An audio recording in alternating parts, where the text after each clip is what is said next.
Funding for Schaeferless is provided by Surfshark VPN, the sponsor of today's video. So I just watched the book of Mr. Feet, Mr. Bob A. Feet, and it is not good. All things considered, this might just be one of the weirdest Star Wars projects to ever get made under the Disney umbrella. Mainly because this ceases to be a Boba Fett show for the 5th and 6th episodes out of 7. And those episodes without Boba Fett are the only consistently great or even good ones. I started writing a preliminary script for this video after episode 4, detailing how abysmal I considered this show to be. But after those actual good episodes aired, I ended up having to change my approach to this video and rework quite a bit of it. In fact, I'm not done reworking the script yet, and I need to buy myself some time. So, here's an ad for Surfshark VPN, baby. I'm doing it first. Why not? Let's say you're a cool intergalactic bounty hunter, and you travel to a different planet to catch up with your adoptive son that you gave to this weird CGI de-aged abomination monk dude. But Netflix on this planet doesn't have the Max Rebo show, which is your favorite show for some reason. I don't know, man. I'm not here to judge your taste. That's where Surfshark comes in. With Surfshark, you can trick your browser into thinking you're in another country, thus allowing you to access content you couldn't get otherwise on streaming services. You can also use the Surfshark alert system to get alerts anytime your email address or password is compromised. Surfshark Alert scans various databases of leaked information and notifies its users if their data is found so they can take action, which is an absolutely invaluable feature. Surfshark is also totally unlimited, meaning you can use it on as many devices as you like, even all at the same time. No other VPN allows this. See, now if Boba Fett had password protected his bacta tank, maybe he wouldn't have gotten beaten up by the evil Wookiee dude. That's the power of passwords, baby. Go to surfshark.deal/Rillis and enter promo code Rillis to get 83% off and 3 extra months of Surfshark VPN for free. It's an amazing deal, and it's even better because it comes with a 30-day money-back guarantee. So if you're not satisfied, you can cancel during those 30 days and get your money back. If you're looking for a great VPN, there's no reason not to give Surfshark a try. Once again, head to surfshark.deal/Rillis and enter the promo code Rillis. Have a great time with Surfshark VPN. Now, I haven't really talked about it before, but I'm a certified The Mandalorian 2019 enjoyer. I think both seasons of the show are great, and while it never quite hits the same highs as Clone Wars, it is a much more consistent show that avoids Clone Wars lows. I really like it. It's like an 8 out of 10 maybe. And while I practically have no investment in the character of Boba Fett, I hoped his little one-off miniseries misadventure would at least be on par with The Mandalorian, since it mostly has the same creative team behind it. And when the show is focused on Boba Fett, it's not even close. The first half of the show is so goddamn repetitive. In every episode, we'll have Boba in his bacta tank having some random flashbacks. Then later, he'll be trying to rule Jabba's territory and doing a mediocre job at it. He'll try to talk to the mayor. Oh, the mayor doesn't want to talk to him. Fennec has some advice, but Boba's like, oh no, we can't do your suggestion, Fennec. That's too violent, ooh-woo. And then they keep explaining the same stuff over and over again in every episode. Hey, did you know that Jabba used to rule this territory?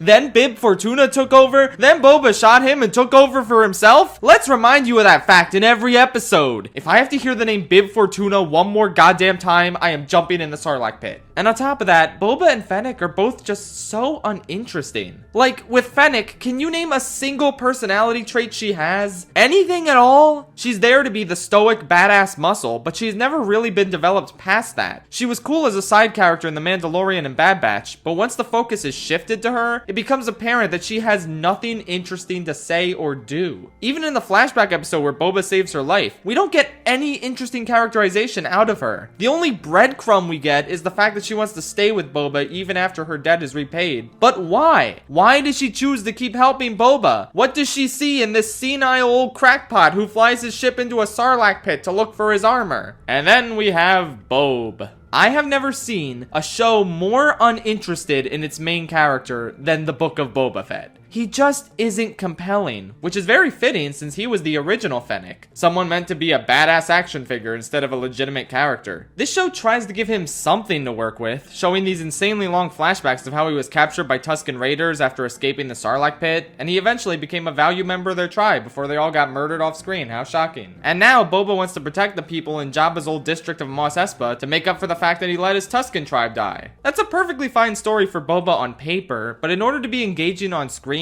it needs strong acting and directing to back it up. But not only is the directing of these scenes rather unspecial and bland, but, and I really hate to say this, I just don't think Tamura Morrison is that good in this show. I don't know if it's the direction or just that he's not great as a leading man that needs to carry an entire show, but his performance is just so boring and unengaging. He's not menacing nor warm when he needs to be either. He's just consistently one note throughout the whole thing. He was perfectly fine as Jango Fett 20 years ago. Yeah, Attack of the Clones is turning 20 this year, you're welcome. And he was similarly fine as Boba in The Mandalorian, because these were small, undemanding roles. I can't help but think this show would be quite a bit better if someone else was playing Boba. I feel bad shit-talking a Star Wars legend who seems to be a pretty chill dude, but I just couldn't get into the performance. I mean, it doesn't even make sense, really. If you do the math, Boba would be in his early 40s during The Mandalorian. So why is he being played by a 60-year-old man who isn't de-aged at all? I think the Kermanians f***ed up the cloning process, because clearly there's some accelerated aging going on here. I don't know, though. Bo-Katan looks 20 when she should be 60, so I guess Star Wars is just weird like that sometimes. So there were at least some attempts to make Boba Fett interesting in the show. They just really fell flat for me because of the way they were executed. On top of that, he's insanely nerfed in this show in terms of his fighting abilities, to the point where he doesn't even resemble the Boba Fett that appeared in The Mandalorian. How did they manage that? They keep trying to excuse this by saying he went soft by living with the Tuskens or in his old age, which he shouldn't have because he's 40, but I digress. But then, why did the softie living with the Tuskens brutally murder so many stormtroopers then? I'm beginning to think, well, actually, no, I've thought this for a while now, but Boba Fett's popularity was an incredible fluke. He was cool in a single movie, and now every single use of him just serves to make him more and more embarrassing. He was famously pathetic in Return of the Jedi. He lost every time he appeared in Clone Wars in increasingly humiliating fashion. His fight scene in The Mandalorian finally felt like his shot at redemption, where they could finally turn him into the badass we always pictured him as. But no, instead we got this bumbling old man who no one takes seriously and who loses nearly every fight he's in until his more capable friends take over. I expected this level of incompetence from him in Clone Wars when he's still a child, but I think he was actually more capable and cunning in that show than he is here. How sad is that? Another thing that bogs this show down is awful direction. The talking scenes are often flatly shot and boring, which, you know, isn't exactly out of the ordinary for Star Wars. But the action scenes in some of these episodes are so poorly staged and unengaging that it's ridiculous. Look, man, I'm not picky. I like the throne room scene in Last Jedi. I don't need perfect choreography or anything, but the lack of energy in some of these fights is just truly abysmal. There's a chase scene in episode 3 that is so slow and low energy that it's genuinely embarrassing. The chase scene in Attack of the Goddamn Clones was better. At least that one had cool music and sound effects and felt actually fast, which is kind of important for a chase scene, you know? Here, it's these stupid cyberpunk kids Boba hired because God forbid Boba himself be involved in the action, going 5 miles an hour on their Vespas, chasing down the mayor's assistant, who just didn't want to tell them that his boss is working with the Pikes, something Boba and Fennec probably could have deduced on their own based on context clues. It's so funny how little of a point this chase scene had, how you're supposed to root for characters with less than 5 minutes of screen time at this point, and how awful its filmmaking and overall execution was. After rewatching the action scenes, I've noticed a fascinating pattern.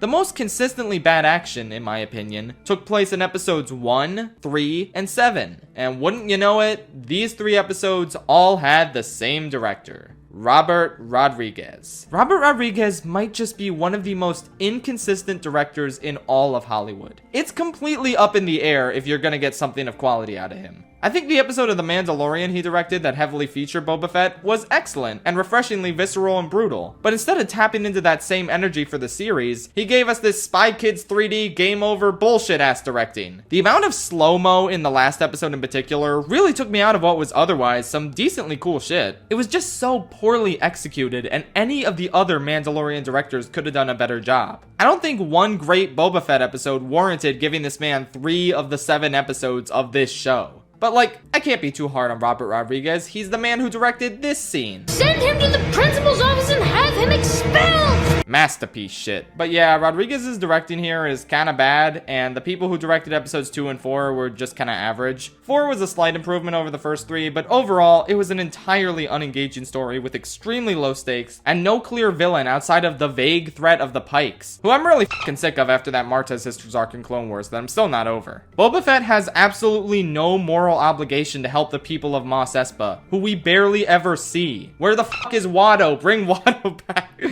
I'm sorry. sorry. His motivation to want to help them, being a desire to atone for letting his Tusken tribe get killed, is extremely flimsy. And the sheer fact that Tatooine is a planet that's been beaten into the dirt time and time again by the rest of Star Wars makes this story even less engaging. If the Death Star were to blow up Tatooine, I would feel joy. I'm so sick of this stupid ass backwater planet that seems to be the only place important galactic events ever happen on, for the arbitrary reason of it being the main setting of the original Star Wars movie. As you can guess, I was extremely bored and unimpressed with this show, and the only reason I kept watching was to make a review of it once it was all done. That's when a miracle happened. It's a Christmas miracle. Out of nowhere, episodes 5 and 6 of this show were phenomenal. Some of my favorite Star Wars content in years. And that is because they straight up aren't even episodes of the Book of Boba Fett. They are Mandalorian episodes. Suddenly, we're just following Mando in the aftermath of the season 2 finale, and it became clear how much more of a compelling character he is than Boba Fett. His love for Grogu and devotion to his creed is so engaging and beautiful, and even though he never takes off his helmet, you can just hear the emotion in Pedro Pascal's voice so much. And he's just straight up a cooler character than Boba Fett too. He's living proof that you can make a faceless action figure man both badass and an interesting character at the same time. I love the simplicity of episode 5's story. Somehow just seeing him restore a Naboo starfighter with Amy Sedaris and take it for a test flight was way more engaging than anything Boba did in this show. I kinda squealed with delight when he said wizard. Now that's a fucking deep cut if I've ever seen one. This is so wizard, Annie. I'm also consistently surprised at how entertaining I find the Amy Sedaris character. Like, she seems like the kind of character who would be really annoying, especially in Star Wars, but her dialogue is actually pretty funny and her performance is great too. It's so much better than this fucking annoying Twi'lek Major Domo who apparently doesn't even have a name. He's never funny and they keep him around for so long. What the fuck, man? Okay, sorry, back to good episodes. Yeah, episode 5 really woke me up from my coma with this show, and it seemed to do the same thing for Twitter. I saw way more people talking about this show once it straight up just became Mandalorian Season 3. And yeah, episode 6 was my favorite of the whole show. Episode 5 felt like a Mandalorian Season 1 episode, very grounded in the original characters that show came up with a bit of fan service here and there. And episode 6 felt like a Mandalorian Season 2 episode. Fan service palooza. Luke, Ahsoka, R2-D2, Grogu, Cobb Vanth, the other guy we'll talk about in a second. Everyone is here. Don't get me wrong, watching this episode I felt extremely pandered to, but I didn't mind too much because as a Mandalorian episode, the fan service here made sense. Mando wanted to see Grogu again, so he goes to Luke's training grounds. Ahsoka already knows Luke because of course she would. There's no real reason these two wouldn't be aware of each other at this point. Seeing her interact with him was really cool and satisfying. Seeing Grogu's perspective of Order 66 was kinda neat. Seeing deepfake Luke was surprisingly not too bad. He certainly looked a lot better than he did in Mandalorian Season 2. The synthesized voice was kinda iffy. At this point, why don't they just recast Luke? It really doesn't matter all that much. But whatever, it was neat to see Grogu's training, and it made perfect sense that he would ultimately decide to stay with Mando over Luke's soon-to-fail new Jedi Order. I instinctively didn't like CGI Grogu doing flips on principle, but it was still kinda neat. Great episodes from Bryce Dallas Howard and Dave Filoni, respectively, who are both proving themselves to be incredible Star Wars directors. The shots in these episodes and the overall atmosphere is just incredible, and they tell really engaging stories as well. The problem with these episodes is what show they're in, because this insane shift of focus really took me by surprise and made me wonder, did Jon Favreau just get bored writing Boba Fett's story? Because, as many people have pointed out, Boba Fett doesn't even appear in episode 5 of the Book of Boba Fett. And in episode 6, he just has a silent background cameo while Fennec is explaining the plan. How did this happen this smarter than this? Apparently not. Because as good as episodes 5 and 6 are, they're good Mandalorian episodes. They further his story in engaging ways. But as Book of Boba Fett episodes, they're kind of an insane failure. And their heavy reliance on nostalgia is kind of deeply concerning. I mean, I'm pretty sure the only original concept that came out of episode 6 was those androids, and they were pretty cool, not gonna lie. But I'm really starting to worry that under Filoni's general creative direction, Star Wars is just gonna devolve into a series of empty callbacks from here on out. We all saw how that turned out with the sequel trilogy, and after Rise of Skywalker's insane negative reaction, one would hope Disney would back away from all that shit now and be more original. But that doesn't seem to be the direction we're heading. Favreau and Filoni, both once incredible pioneers of new ideas and incredible new characters within Star Wars, nowadays seem a lot more comfortable with just wheeling those same characters out for encore performances instead of continuing to create interesting new ones. Favreau has The Mandalorian under his belt, and instead of this being a standalone Boba Fett show, he relies heavily on the audience's investment in Mando and Grogu in order to reel viewers back in.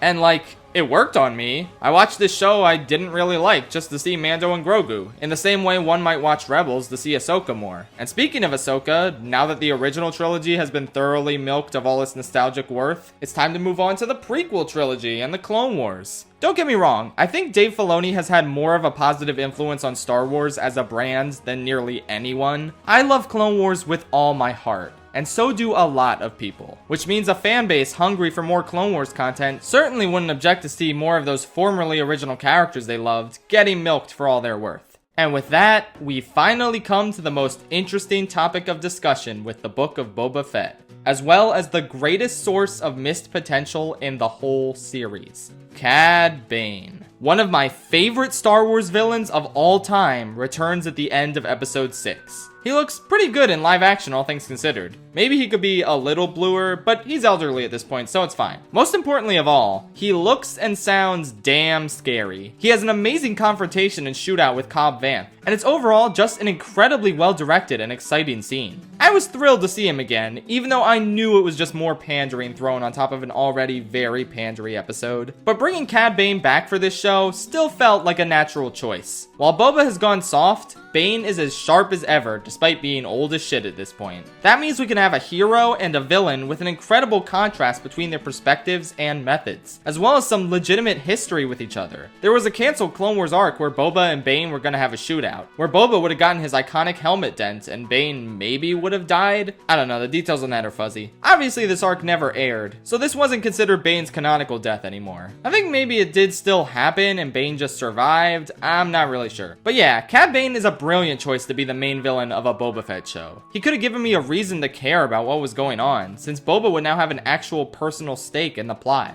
The problem is that they introduced him at the end of episode 6 out of 7, in an episode where Boba Fett didn't see him or even have any lines. During episode 7, they keep talking about their history together and trying to draw a contrast between them, but it falls so flat because Bane just got into this show and we've never even seen any of their history together. For a show so obsessed with flashbacks, they really should have first introduced Bane earlier in the series so that it had an established main villain sooner than right before the finale. And second, shown Cad Bane mentoring a young Boba leading to their shootout. Recast young Boba, you dumbasses. It doesn't matter if he doesn't look exactly the same as Daniel Logan. Give us flashbacks that matter to the immediate story of Boba Fett and the main antagonist he has to fight. There is no time. Oh, what's that? There's no time for these flashbacks? Well, after cutting some of the boring, pointless shit from the first 4 episodes, like Jabba's weird-ass cousins, if you still need more time, just cut Mando out of it entirely. He has his own story in his own show, and he could just reunite with Grogu there, instead of shoving their reunion in during a chase scene in the final episode of the Boba Fett show. I am losing my mind at how easy it was to make Boba a more interesting character by just utilizing Cad Bane more. Make them co-leads of the show, with equal enough screen time so that the final confrontation could have some real weight to it. I'm not just saying that because I love Cad Bane and he's an infinitely cooler character than Boba Fett. All I'm saying is, if you want to sell us on the idea that Boba has so much more dimensionality and humanity than someone like Bane, then show us more of Bane's ruthlessness and heartlessness so that we get a good sense of that contrast. As a whole, I don't think this show ruins Cad Bane at all. In spite of his underutilization, he was still as cool as he ever was. And I think his final fight with Boba is pretty good despite its lack of emotional weight. It's a solid, respectable way for the character to go out, and it's especially cool that a clone killed him after he said this line in Bad Batch. I've taken down so many clones over the years. Once you figure out one, the rest are easy. Out of all possible characters to finally finish off Bane, Boba was a good choice. Some people are saying he's not dead because his lights were still blinking, and I think it was left purposely ambiguous for the sake of potentially bringing him back later. But I kinda can't really think of a better way for him to go out, so I hope they don't bring him back. Let characters f***ing rest for a change, man. Feel free to use him more in Bad Batch though. He's still in his prime there. I'd be down for that. So yeah, this confrontation and Cad Bane in general are some of the few bright spots in a poorly directed, slow-mo ridden, generally lame finale. It was better than the first 4 episodes of the show, but that's not really saying much. Mando and Boba teaming up would have been really cool if the direction didn't ruin it. Fennec finally doing something cool and killing off the Pikes would have been nice if it didn't rob Boba of his chance to get revenge on them for killing his Tusken family. The Pikes are such a non-factor in this show that it's hilarious, and they're supposed to be the main antagonistic force. Amazing. Droideka 2 was cool, but they just come out of nowhere with no buildup whatsoever. Boba riding the Rancor was moderately cool, but then it randomly goes on a rampage because Cad Bane shoots a little bit of fire at it. I guess we needed to justify Grogu being here somehow, so sure. So yeah, that was the Book of Boba Fett. It wasn't very good. Except for, you know, the episodes that clearly should have been saved for Mandalorian Season 3. I came out of this show with even less respect for Boba Fett than the little I previously had. And now I'm very concerned about the future of Star Wars live-action shows. Like, imagine if the fucking Obi-Wan show is this boring and bad and nostalgia heavy. I don't think my heart could take that. I think nostalgia is really at the heart of this show's issues. It could have told a new and engaging story with Boba Fett, but instead relied too heavily on iconography we already associate with him. It could have introduced cool new characters, but instead brought back fan favorites from The Mandalorian and dedicated way too much focus to them, with its new additions being terrible, bizarre Power Ranger knockoffs and this actually cool looking sinister Wookiee. Oh wait, no, this Wookiee's from the comics, never mind. It could have developed an already popular but rather static character like Cad Bane into a dynamic, interesting villain, like Filoni did with Maul all those years ago. But instead, it wheeled him out as a fan-servicey final boss, completely ignoring the storytelling potential his character had in favor of getting the cheap thrill of seeing someone we like again. Star Wars can't survive if it continues to look back without presenting any compelling new ideas for us to explore. Rian Johnson may not have made a particularly good Star Wars movie, but he's a smart guy who gave an incredibly good quote about the series and its future.